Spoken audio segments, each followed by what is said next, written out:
Good afternoon, everybody. Could I ask those that are straggling in to come on in and take a seat? I am Ruth Katz, Director of the Health Medicine and Society Program here at the Aspen Institute, which is a co-producer of Spotlight Health. We are delighted to be back for a fourth year, and we're delighted to have all of you here. This is actually one of our very first sessions. We don't officially start until 5 o'clock. So we're delighted that all of you have come early for what we think is a very, very special session. The interview is with the 21st Secretary of the Department of Health and Human Services, Kathleen Sebelius. And conducting the interview is actually someone who needs no introduction, Judy Woodruff, who is the managing editor and anchor of the PBS NewsHour. I just reminded Judy she's been here before. We missed you last year. It's great to have you back. We're very excited, and especially since this year, Spotlight Health, and in particular, the Health Medicine Society program is working very closely with the NewsHour on developing some programming through Spotlight Health that hopefully will appear on the NewsHour. So thank you both for being here, and with that, I will turn over the session to Judy Woodruff. Thank you, Ruth.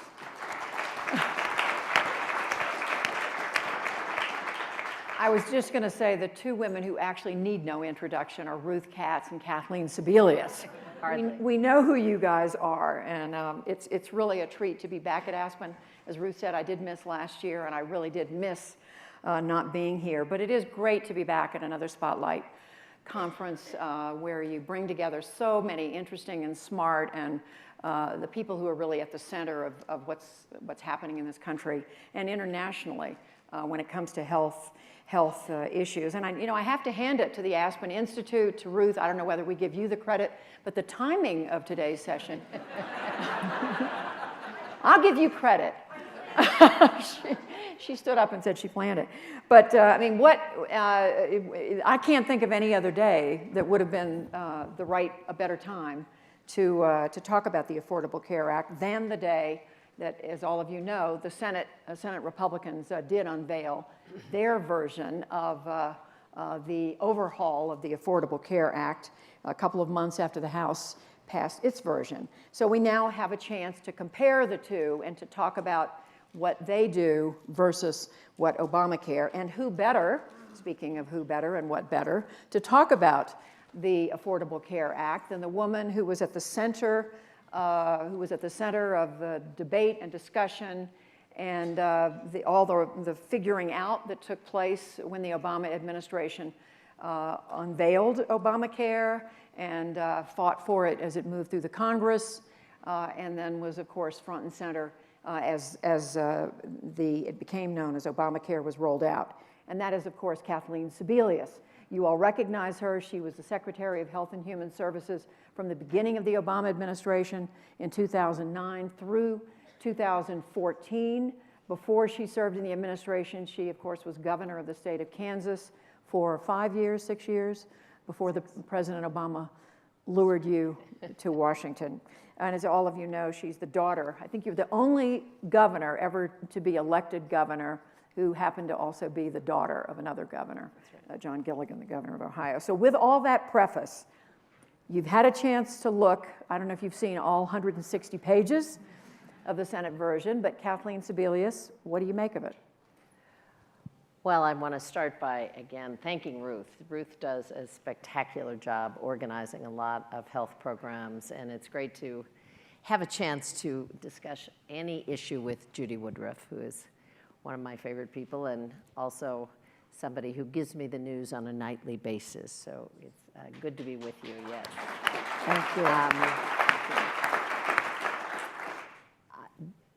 I'd really like to start with, and we can talk a little bit about how the Senate bill compares to the House bill, but I'd rather start with how the Senate bill compares to what was in place and still is in place. I need to remind people always that the law really still is the law. And at the end of 2016, and I start there because it begins to get murkier as the Trump administration moves into office, but at the end of 2016, here's what we knew. 20 million Americans had new health insurance coverage, either through Medicaid expansion or the marketplaces. We know that Our uninsured rate in the United States of America had never been lower. It was below 9%. We'd never reached that point before. Health inflation during those 6.5 years, from the time the president signed the law in April of 2010 until the end of 2016, health inflation rose at the slowest pace ever documented in the nation's history. So we were actually seeing a much slower rise in Medicare, in Medicaid, and in the private insurance market. It was going up at a slower pace. And patient safety was beginning to show some real signs of improvement. Hospital readmissions were falling, patient safety was improving. So there were some signs on the horizon that things were actually really getting better. We then fast forward to the Senate version of dismantling the law that helped to make a lot of that framework possible. And I would say that the Senate version may be less awful than the House version, but it's awful. I start from that premise. We don't know how many people will be uninsured by the Senate version because the Congressional Budget Office, the CBO, hasn't scored it yet, but it will be millions of people who are likely to lose coverage, both with ceasing Medicaid expansion. So there are millions of people in that population, the lowest income, childless adults who got coverage under the plan in 31 states. But also because the subsidies are lower and because they don't take into account age with as much care, and insurance companies can charge somebody over 55 times what they can charge a young American, and those folks are likely to have pre-existing conditions, it will get more expensive. There is, we know that the bill will give flexibility, whatever that means, to states, and I was an insurance commissioner at one point, so I kind of know this drill. But to states to roll back essential health benefits. So we may have plans that are offered without mental health coverage again, without maternity coverage again.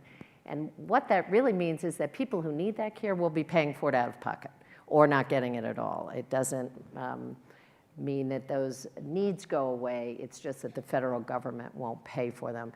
And I think as terrifying as all the pieces are to the Affordable Care Act and the individuals, those 20 million people who will higher costs, many of them will lose their coverage, won't have the benefits they need for their health care, is really, in both the House and the Senate bill, an assault for the first time in 52 years in the underlying Medicaid program. And I don't think this has really gotten enough attention. So Medicaid is now the largest insurance program in this country. About 72 million people are on Medicaid. And those people look like this: 10 million disabled children and adults.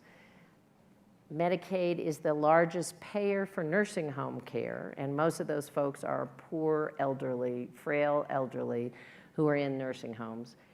Medicaid pays for half of the births in this country. So 50% of the children born, their parents actually are on Medicaid coverage, and that's who pays the hospital bills and pays for coverage. And a number of pregnant women, and 40% of our children are on Medicaid. You can't cut that program by 25%, as is proposed in both the House and Senate version, without cutting benefits to some of those folks. The dollars just don't go around, and no state in the country has enough money to make up that difference. So we're really looking at both people, some of the 20 million new population and some of the expanded Medicaid, but also serious cuts over the next 10 years in benefits to that underlying Medicaid program. I think the Senate pushes the pain a little further down the road. Right. But the pain actually is worse in the Senate plan. They cut more out of the underlying Medicaid program than even the House suggested. Well, let's stop and talk about it. Other than that, it's great. Well, let's stop and talk about it. You said you didn't necessarily want to talk about the difference between the two, but Republicans are talking about it. They are saying what's coming out of the Senate is a more, in so many words, humane version. Because, for example, on Medicaid, yes, there are cuts, but they're stretching them out. They are basically saying the phase out or phase down of Medicare is going to be drawn out over more years. People are going to have more time to adjust to it. And that compared to the House version, this is a more forgiving arrangement. Well, again, we're talking about, I think it's really important that there are two Medicaid populations. So the underlying Medicaid program has always covered pregnant women, lower income kids, disabled adults and kids, poor seniors, home health care for frail elderly so they could actually get health service. That's getting cut. The additional cuts are the expanded population. So one of the things that the Affordable Care Act did was— You're referring to states were allowed to take expanded Medicare, and some did and some didn't. 31 states, half of them Republican governors, took advantage of a plan that said if someone lives in your state and is below 130% of poverty, they are eligible for Medicaid, and actually offered the most generous federal state match ever seen in this country. 100% would be paid by the federal government for the first 3 years and gradually reduced, never lower than a 90-10 match. So that population gets entirely phased out. They will no longer be eligible. They will not, unless the state funds it with 100% state dollars and comes to the regular match. But in addition, the underlying program gets cut because that's where the money is. For the Republican, both the House and the Senate plan, this is not necessarily helping the federal deficit. It's not going into the Treasury. That $600 billion cut in Medicaid is going to be used to pay for the tax cuts that are just behind the curtain and on the horizon for the wealthiest Americans and the largest corporations. And that is something that we, at least my understanding is that remains in the Senate plan as it was. It is in the Senate plan and it was in the House plan, and that's a reference. So that's where the money goes. It was a tax increase that was part of Obamacare on individuals over a certain income to pay for health care. Right, to pay for individuals, and instead it's going to go. But again, but back on the Medicaid question, what Republicans are saying is that, you know, we hear you, but we have a fundamentally different way of looking at this because we think Medicaid is unsustainable the way it is. It costs too much. It has exploded in terms of the price tag for the federal government, for the state governments, and we want to put it on a sustainable course so that it's around for years and years to come. And we can't do it the way it is now. They also have created, and I don't have the name of it in front of me, but a fund with tens of billions of dollars, which would be part of taking care of those people who frankly get left out by these Medicaid changes. Well, I would respond that as taxpayers, I think there is great support. I know in my conservative state of Kansas, and I think it's pretty much there across the country, that Americans believe we need to provide a health safety net, a framework where the most vulnerable, oldest, poorest, sickest members of our communities actually don't fall through the cracks, don't die in their beds at home, don't. So what the Republicans are proposing, and again, this has never been proposed, but they proposed this on Medicare also, if you remember. Right. But the outcry of the public was strong enough that they're now saying, okay, we'll just focus on Medicaid. They say this isn't sustainable. And one of my questions is, what happens to those populations? They're still going to be there. There are going to be poor seniors in nursing homes. There are going to be people who need opioid treatment and mental health treatment who then end up in jails and under bridges. This just shifts the cost to states and on down to local governments. And it will leave people without coverage and without care. In the opioid situation, we just finished a 2-day meeting here in Aspen, a 3-day meeting that former Secretary Tommy Thompson and I chair, and we focused on some ideas around opioids. The money in these special funds is a fraction of the coverage that people now have for mental health and substance abuse. You can't cut that coverage and then say, we'll have a little pot of $2 billion. It's currently about $180 billion in services that are available. So you're saying when the Republicans say we're creating this fund over here to help individuals who are going to be left out in the coverage gaps. It's nowhere nearly enough. And I would finally say that Medicaid is actually the single most efficient insurance program, a broad set of benefits at the cheapest price of any. Much cheaper than commercial insurance, much cheaper than Medicare. The reason the costs have grown is more people are now eligible. But is it sustainable? Republicans say, most Republicans say it isn't. Well, sustainable to what? Am I willing to pay my taxes and have it support Medicaid? You bet. Again, I would just suggest that the $660 billion that they want to take out of Medicaid won't pay for the deficit. It won't be sent to states. It won't take care of these individuals. It will be for tax cuts for the wealthiest. So do we have the money to make sure that people don't fall through the cracks? Yes. This is really a choice. It's so easy to get into the weeds on this subject, and we're trying to sort of skirt on the edges of the flower garden here. But another question that has to do with how the Republican version treats those who are most in need are these subsidies to individuals who need help, and which is what Obamacare was originally all about.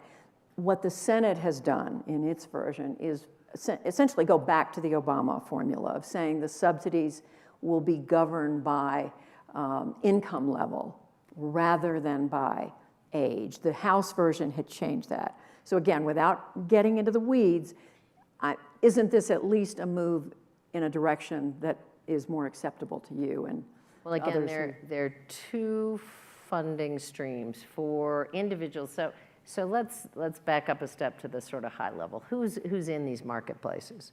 These are folks who do not have affordable coverage in their workplace, so their employer is not paying a share of their insurance. They either don't get offered it at all or can't afford what's in the employer workplace, and they don't qualify for a Medicare program or a Medicaid program. So they're really out there trying to pay 100% of their health insurance premiums. So the framework of the Affordable Care Act said, okay, below certain incomes, since your employer isn't paying a share, the federal government, through a tax credit, will help pay for your insurance. And it was a sliding scale, and it was based really on a number of factors.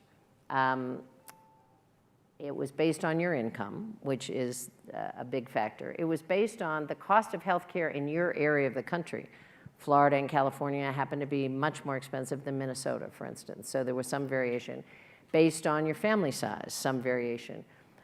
So again, what the Republicans have said is, in the Senate, we will go back to an income-based subsidy. Right. We're going to cut it off at a lower income level. So they take the top tier of people income and say they don't get subsidies at all. So they cut a portion of the population. They also have said for the lowest income people, there was additional help paying for out-of-pocket costs and expenses, these so-called subsidies, the tax subsidies. They said, we'll pay those for 2 years in the Senate version. The House didn't say anything about them. The Senate says we'll pay them for 2 years, but who knows what happens after 2 years. So you're talking about, again, the lowest income seniors, more likely to have a pre-existing condition, who now can be charged 5 times what a younger individual pays in a health plan. So this help from the Senate side is very short-lived and will not cover, I would suggest, what is going to be a dramatic jump in costs.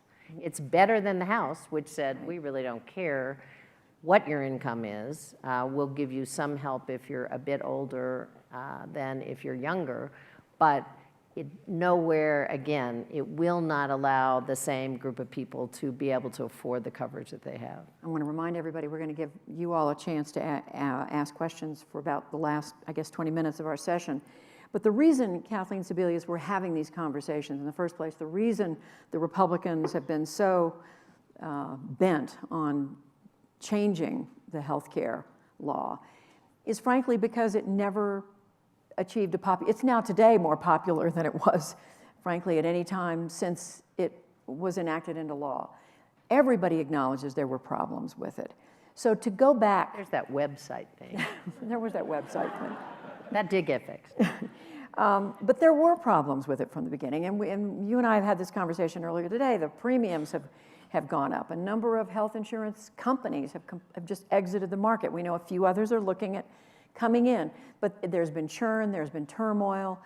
And a lot of it, in my personal opinion, has to do with the difficulty in understanding it. It's been so complicated from day one. And hard for people to get their arms around and understand until it hits them personally. And then when they have a bad experience, whether it's a higher copay or a higher insurance premium, what could have been done differently in the beginning to avoid this, or to avoid at least some of this turmoil? Well, it's a great question, and there's some things about the framework of the bill that could have been written differently. Should the subsidies have hit at a different level? Probably. Should they be more graduated? Because there were either people in or then flat out. That caused a problem. I do think some of the churn is part of this marketplace. This market is a churning market. People are in and out. They may have a job, lose a job, be switching jobs, come out of college, whatever else. So there's always going to be some churn. One of the big changes is really having a package of benefits that every plan had to offer. And while it's complicated, I got to tell you, having been an insurance commissioner, been on the other end of the phone with people trying to figure out what in the world they were buying when they were trying to buy coverage for themselves, what in the world they were looking at with 26 pages of fine print that may or may not have caveats in it that took their doctor out and took their medication out. This was a plan where people knew if you bought health insurance, it had these features in it, and every plan had to have the features in it. That raised the cost for some folks who wanted skinny plans. But it was finally a health insurance package that if you got sick, you didn't go bankrupt. If you got sick, you actually had care. If you needed depression screening, you had it. I think that there's no question, there is no mandate in the bill that says insurance companies have to sell a product. Right. So could we have done more along the way to encourage more insurers? Probably. And the reinsurance pool that was there, I know this is very, I'm sure all of you read insurance manuals on a regular basis and are fascinated by this. But what the reinsurance pool did is basically say for the first couple of years, nobody knows, everybody's bidding blind. They don't know what rates to charge, and they don't know who their customers are going to be because there's no trend line in this market. So there should be a pool saying at the end of the day, if you, Judy Woodruff, running the Blue Cross plan, have many more old and sick patients than I do in my health plan, we're going to help you with some additional resources. You shouldn't get punished as a company. We want you to stay in the market. The Republicans took away that money year one. And I would just remind folks, I know I get a little bit defensive about this, but there was a declaration the day that the president signed this law that, first of all, 27 attorneys general, all with Republican governors, sued the administration saying the law was unconstitutional. There was a declaration by Congress that they were going to do everything they possibly could to defund and dismantle this law. And I think it has been under assault. So the notion that somehow this furor of Republicans is new is just not accurate. It's been a war for 7 years with a lot of misinformation, a lot of confusion. States that were all in, Colorado, we're in a great all-in state. The governor said, I want this to work. I'm going to run a state exchange. I'm going to expand Medicaid. We're going to give information to our consumers about how to use it. We're going to have our public health people reaching out. Colorado has done extremely well and had a lot of robust sign-up.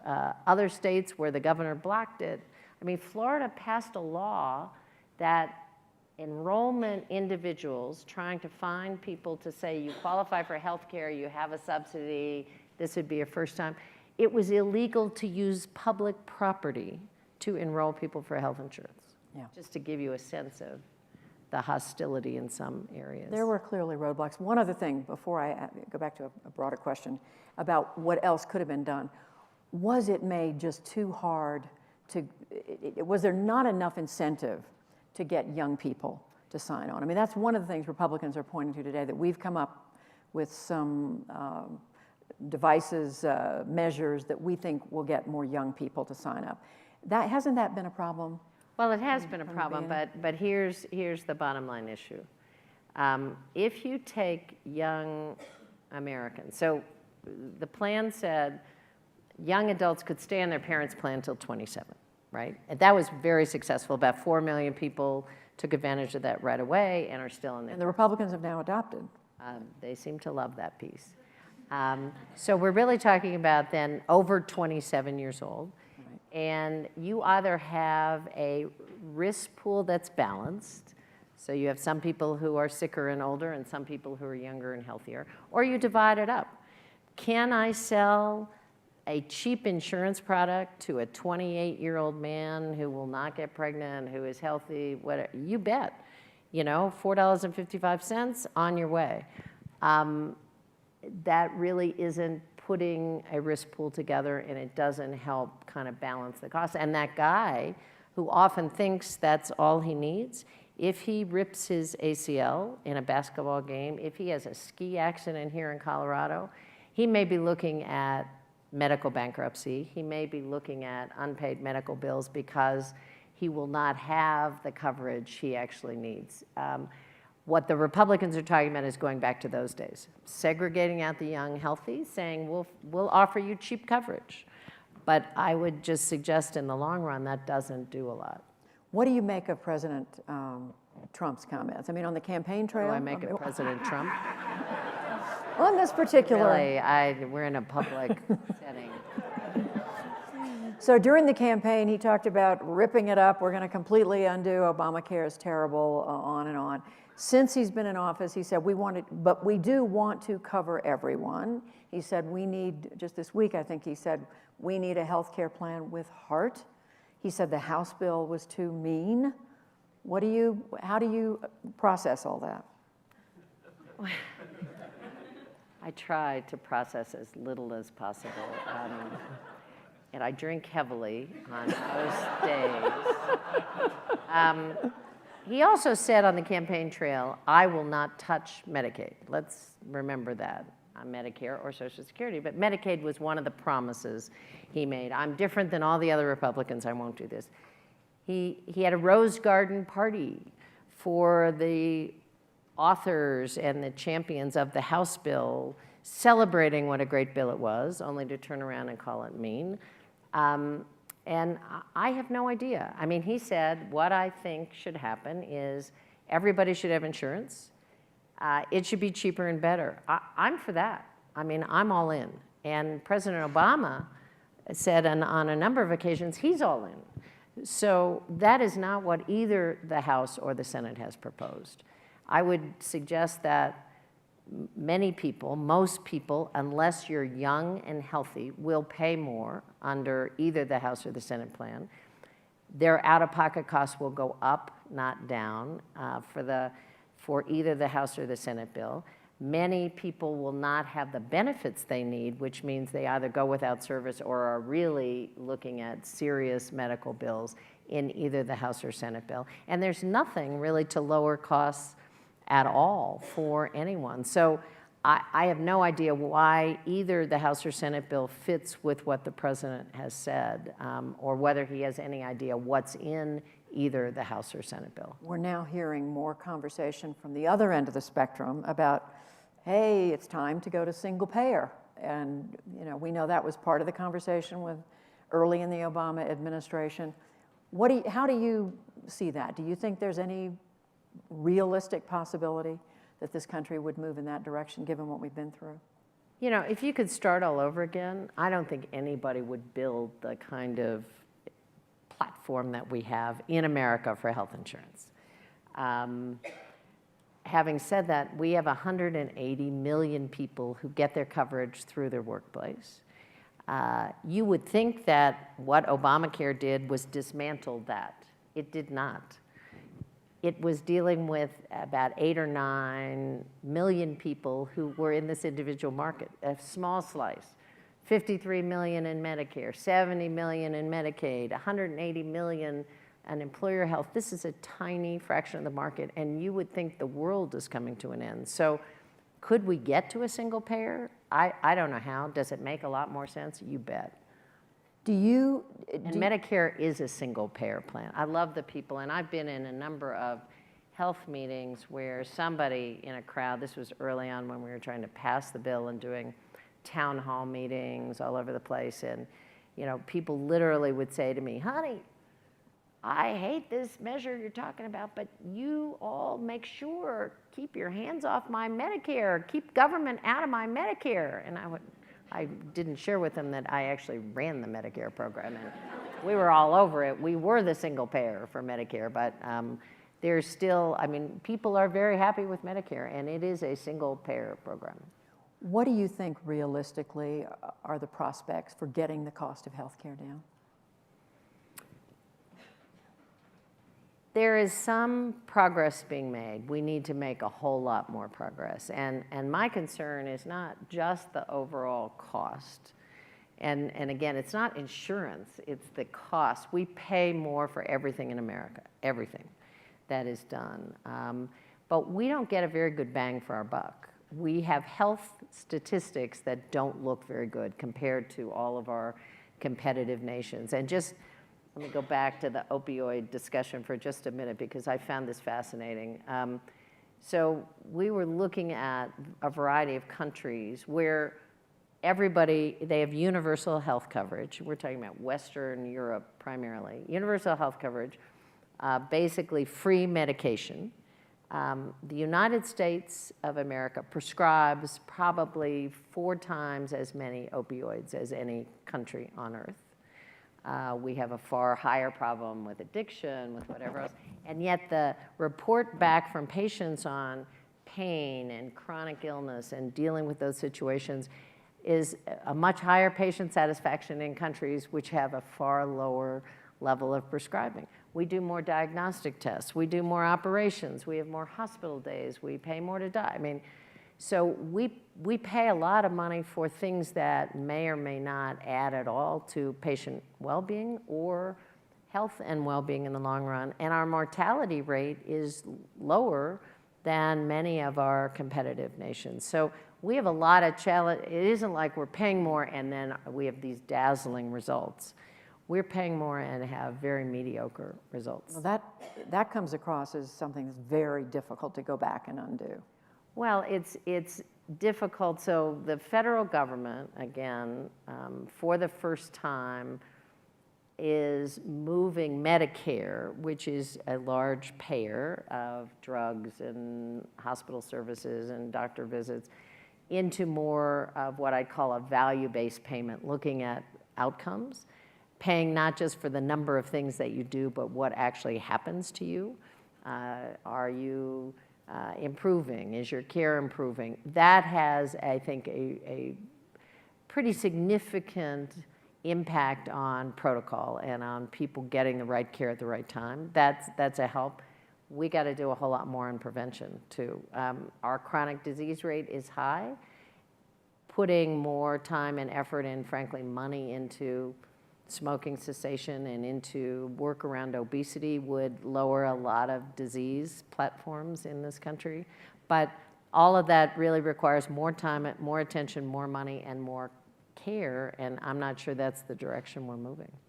In a few more minutes, I am going to turn to all of you, so be thinking of tough questions for Secretary Sebelius. But at this point, what sectors in the healthcare universe could be helpful in figuring out some of these problems, especially?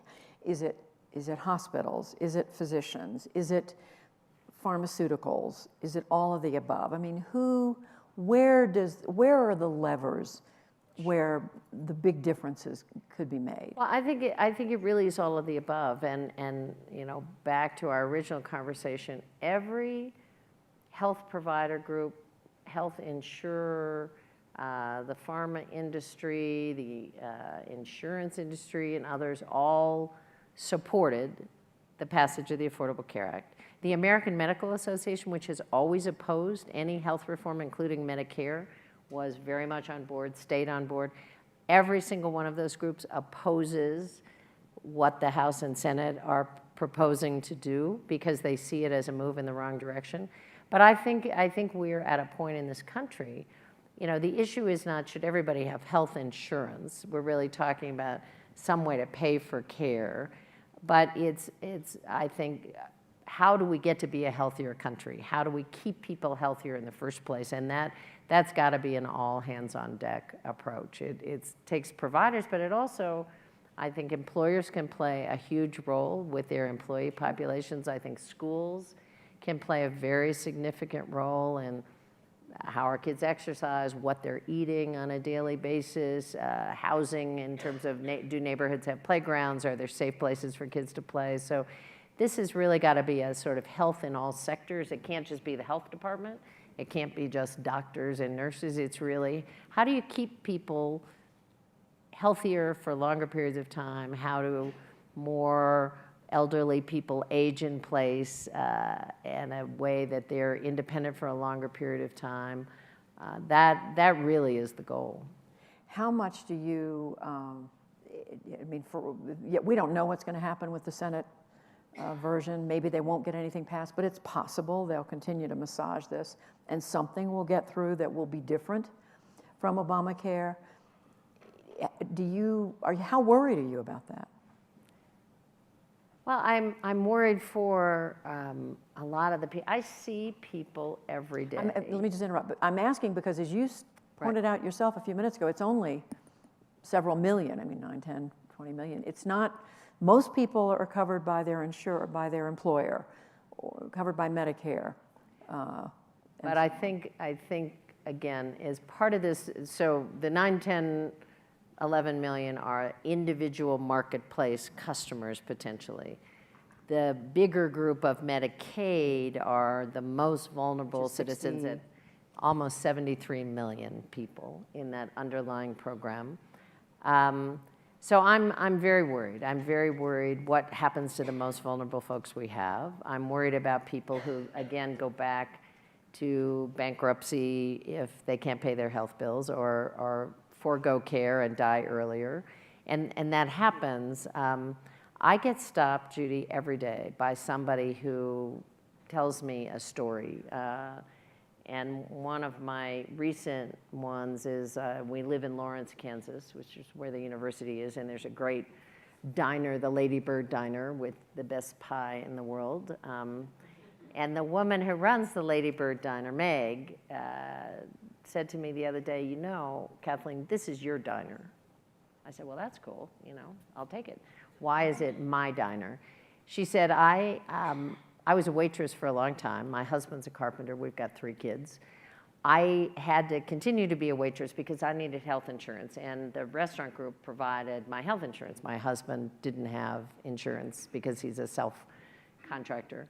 And I have a pre-existing health condition. But she said when the Affordable Care Act was passed, I could get my own health insurance, and now I have my own diner. And those are real people, and she's terrified. I mean, she's absolutely terrified about what the future looks like, because it's not only just her health insurance, it may be her business.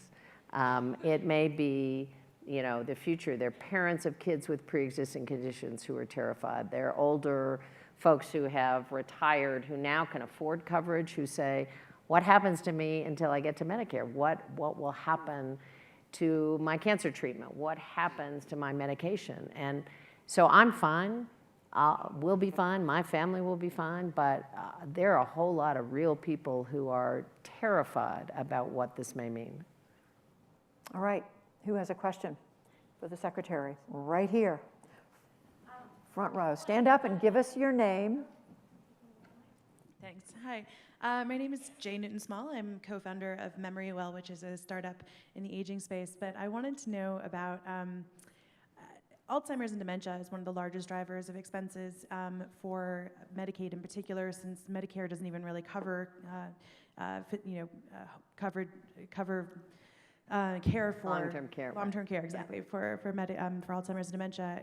I was told by a provider in Virginia recently that Alzheimer's and dementia are classified as psychiatric disorders under Medicaid, and that when and you were talking about mental patients being released into the streets, and when they start to cut Medicaid and when they can't afford that anymore, and this provider told me that they thought that millions of people with Alzheimer's and dementia would be basically released into the streets when states started to cut Medicaid budgets. Is that true, and is that in our future?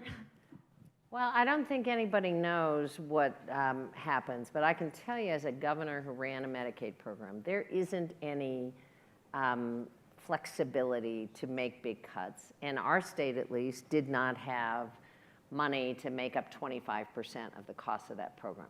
So when they talk about governor flexibility, what you really would have is state by state looking at who the populations are who are now covered by Medicaid, how much money is coming in from the federal government, and that's going to be capped. The most expensive populations in any state are not pregnant women, are not children, are frail elderly in nursing homes, or frail elderly in their homes who are kept in their homes because of home health care.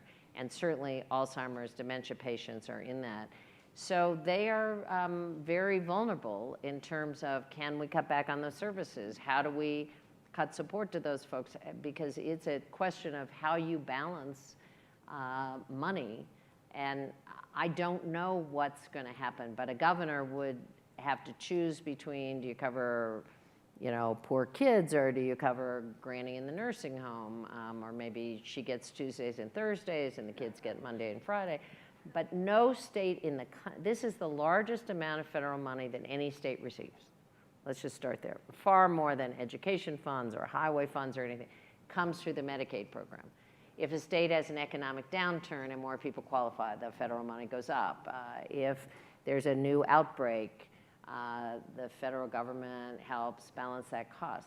What the Republicans in Congress are talking about is flat caps from the federal government. Regardless of what happens in the state, you're kind of on your own. And we are in an era in 2017, we have 11,000 Americans a day turning 65. 11,000 a day, because the boomers are still coming into that era. We're going to have a lot more people in nursing homes, not fewer.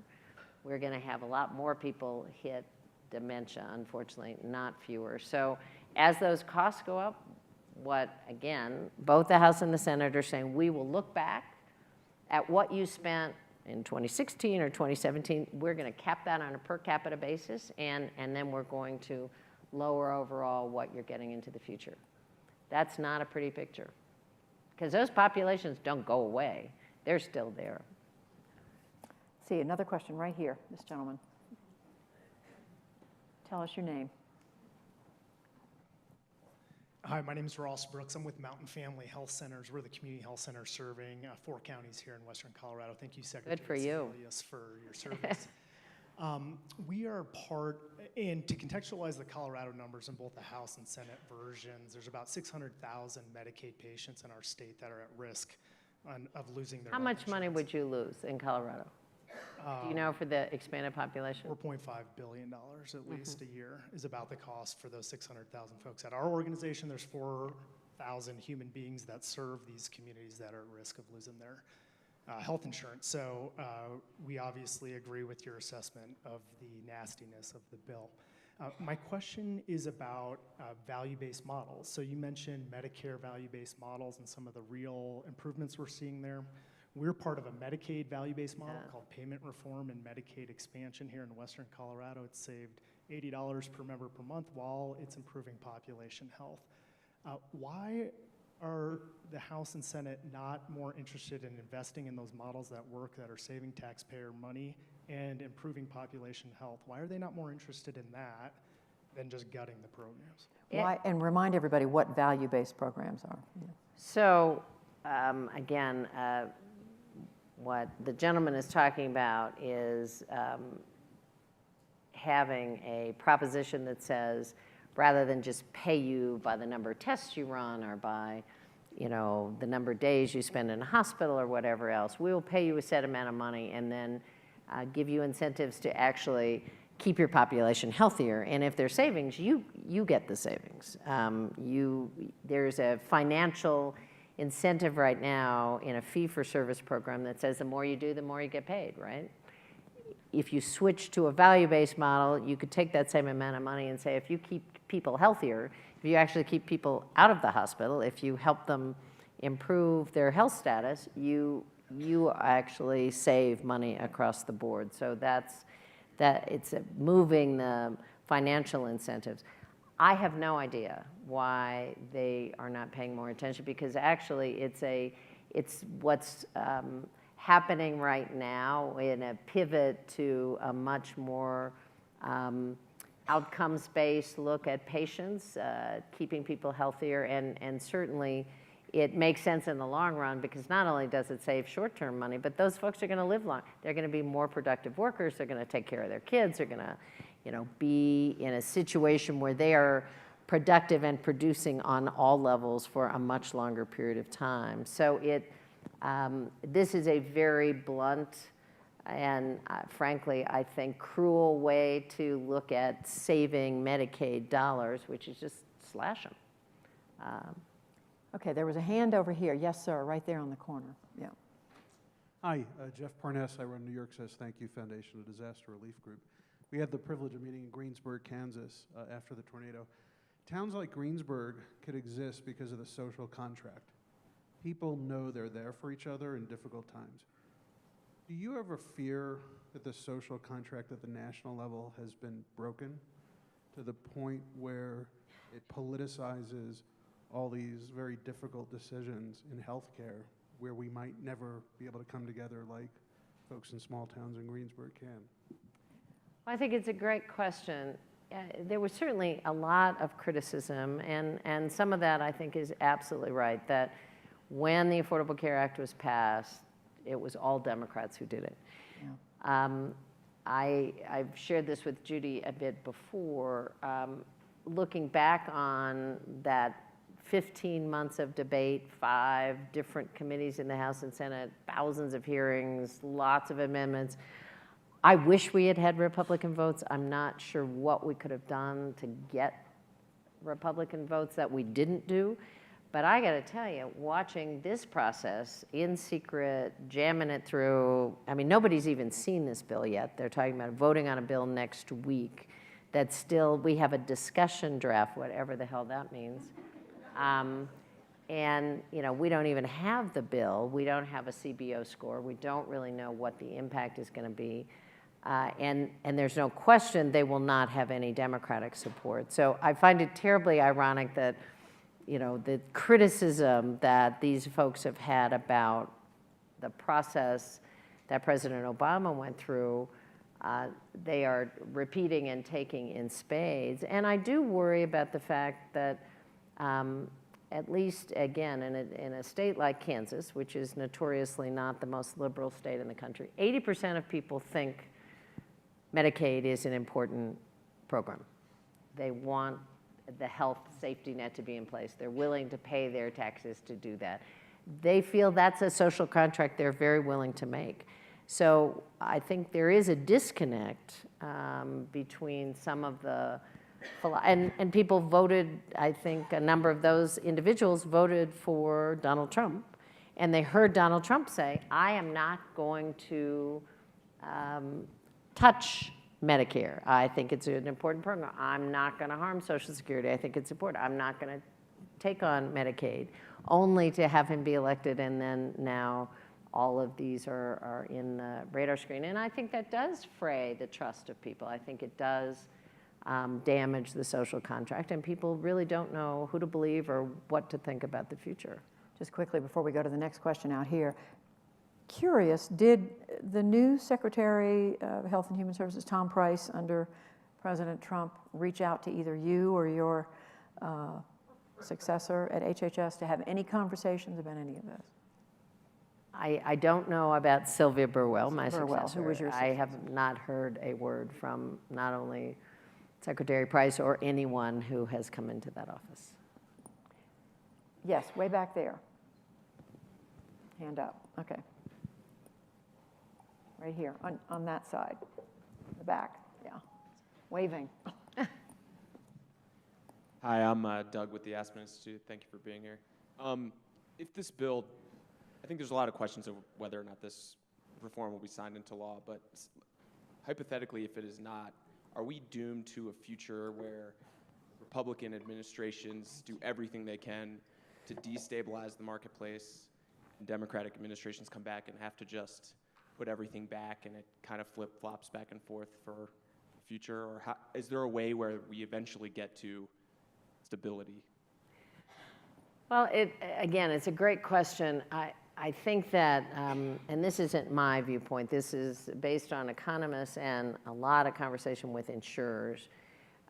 What folks would say was that 2017 was looking as a stable year.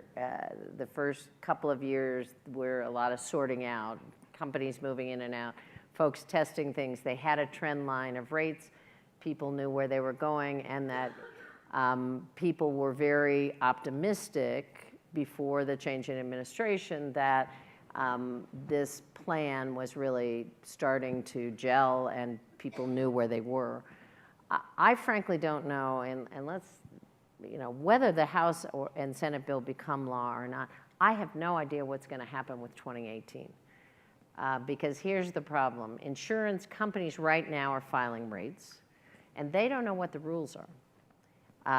They don't know if there will be payment for subsidies for the lower income. And the way the law works, insurance companies front the subsidies and they get paid back. $7 billion is on the line. So insurance companies don't know if that's going to happen. They have an administration who says we're not going to enforce the individual mandate, which is at least an encouragement for younger and healthier people to come in so they don't pay a tax penalty. They won't say whether or not they're actually going to run the infrastructure used by 37 states to offer the plans on the website and provide the opportunity for people for the first time ever to actually go on a website and purchase insurance and qualify for a tax credit. So it's very unclear what happens in 6 months. How do people, open enrollment for 2018 is supposed to start in November. And so any bill, let's assume that there's a debate over the summer and that some bill gets passed in the fall. That's not what's going to be in place in 2018. So I don't have any idea for the 12 million folks who signed up for marketplace coverage what they're looking at in 6 months, much less down the road. So I think step one is the administration has to very quickly stabilize something, say what the rules are, what they're going to do, and so far they've been unwilling to do that. And then hopefully we can get to a point where maybe there is some agreement on how to move forward, some of what the Republicans want, some of what the Democrats want, but we got a short-term crisis because nobody knows what is going to happen immediately, and no new law will be in place and be able to be up and running by this fall. Okay, question. Right here, the woman right there, fourth row or so. Hi, Denise Clayton. I'm a health economist at RTI International. We do a lot of thinking about value-based payments, and new leaks indicate that the Trump administration is thinking about value-based payments for pharmaceuticals, and I was wondering if you've heard anything about that executive order, what you think about it. I have heard a little bit about it, and you may be the better, I mean, again, what I know, people at least say that they care about a lot. They care about costs. And they're not necessarily only talking about premiums, they're talking about out-of-pocket costs. So they care about what they're paying for health insurance.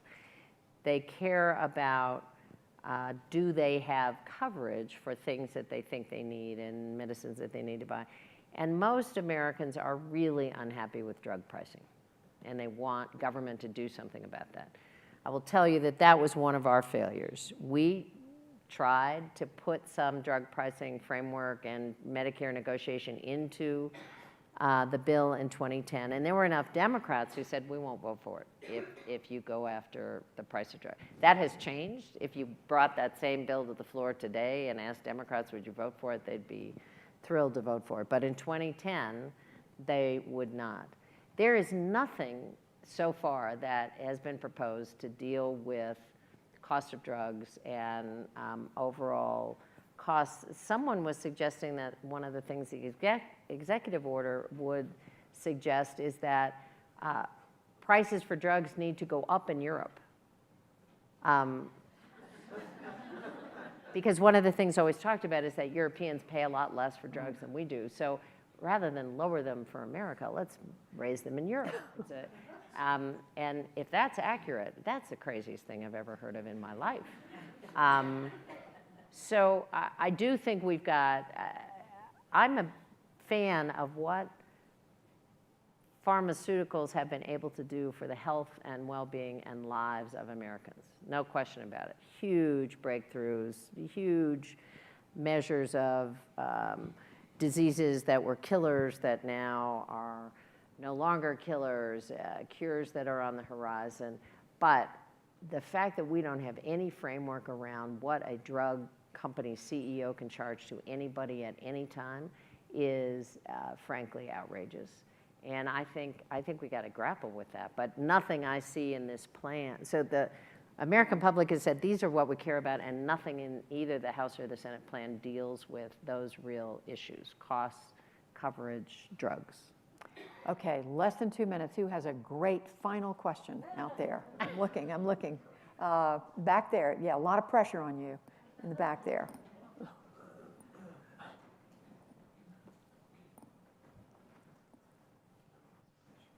Thank you. I'm Carrie Mantha. I run a Scandinavian healthcare investment fund. And I wanted to zoom out a little bit. You mentioned earlier that no one would build this framework of insurance, and that one of the big benefits of ACA has been the ability for individuals to buy in the market. I think we're just starting to see some of the unique benefits of that in terms of alignment of long-term health goals and health behaviors.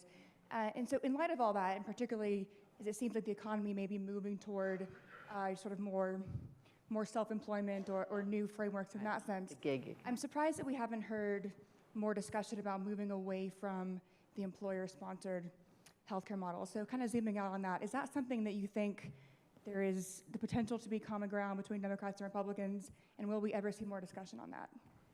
You know, it's a great question, and I think there has been discussion and put forward in the past just nibbling around the edges. So one of the ways to disassociate health insurance with work is get rid of the tax credit given to employers for providing health coverage. You just flatten it out and you say you want to give this as a benefit, that's fine, but you're really not going to get a tax break from the federal government to do that because it keeps that very strong hold. There is enormous pushback, so the law took away the tax break for the most expensive plans and said, you know, it's a cost driver, as well as it begins to disassociate a bit from employer coverage. Huge pushback on that. So I don't know if you can get over, I mean, again, philosophically, does it make sense? Probably, you know, to have people in a marketplace. I think the goal of the one of the things that employers are able to do, which is a huge benefit to people, is negotiate price reductions. I'll give you my 5,000 Ford employees in this plant, Mr. Hospital, and you give me a 20% reduction in your per bed costs. I will give you my 5,000 employees to this network of pharmacies, and you give me a drug discount. An individual working for Ford Motor Company can't do that on his or her own. They don't have the leverage. But an employer negotiating on behalf of a big group can do that. So it isn't as simple as just saying, you know, people shouldn't have employer-based coverage anymore. It also deals with pricing and coverage. It's one of the reasons, again, the Affordable Care Act moved to try and put people in the individual market in a big virtual pool and say, okay, there is some leverage in those pooling arrangements that could help lower costs. But you're absolutely right. As we move into an economic stream where more and more people are working on their own, where people are shifting jobs more often, so you know, nobody goes to work any longer for a company and then 50 years later finishes with that company and they're relying on them for their checks and their benefits, their retirement plan and their health coverage. I think we are going to see more individualized markets of how people move around. And that's probably a good thing. Gives people, but again, the plan that says you don't lose your coverage if you lose your job. You have the same rules as if you were in a big plan about pre-existing coverage. So if you have a pre-existing, if you're a heart attack survivor and you're out on your own, you want to retire early, you can buy health coverage. I mean, all of those pieces were protections that are in employer plans that just didn't exist for people in the market. And that's one of the reasons that's so important to keep those consumer protections in place. Or people are just, if you're young and healthy, you're fine. If you're older or sick or low income, you're screwed in the old marketplace. And insurers can pick and choose. It's a lot cheaper to insure people who promise you they won't get sick. Not rocket science. So picking apart a market, making sure you eliminate people who get sick or have difficult conditions or are expensive patients is a smarter strategy if you want to make money. A lot of really, really good questions, and they're all hard. How terrific. It's complicated. Who knew? Who knew? How terrific to have Secretary Sebelius. Thank you.